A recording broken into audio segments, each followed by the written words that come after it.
The European Court of Human Rights (ECTHR) has delivered several landmark judgments that have significantly impacted human rights law in practice.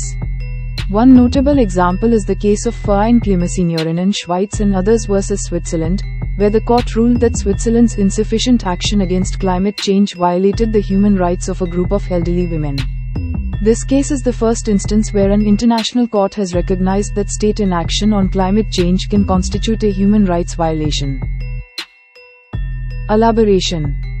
The case, Verein Klimasenioren Schweiz and others versus Switzerland, involved a group of elderly women who argued that Switzerland's inadequate climate policies were endangering their health and well-being.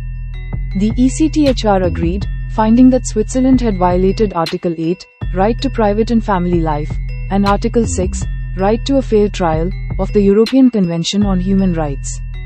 The court emphasized that states have a positive obligation to take reasonable and appropriate measures to mitigate the harmful effects of climate change on individuals. This judgment has several significant implications. 1. Recognition of climate change as a human rights issue. The ruling firmly establishes climate change as a human rights issue, holding states accountable for their actions, or inaction, in addressing this global challenge. 2. Strengthening environmental protection. The judgment provides a legal basis for individuals and groups to challenge inadequate climate policies in court, potentially leading to more ambitious climate action by governments. 3. Impact on future litigation.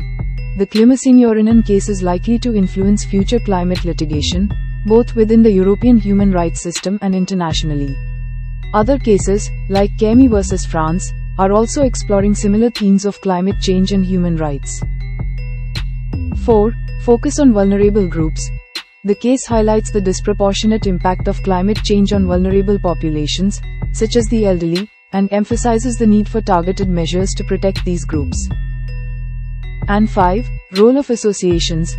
The ECTHR has recognized the important role of associations in defending individuals' interests in the context of climate change litigation, as seen in the Klimasenioren case. Thanks for watching. If you like this video, please like, share, and comment.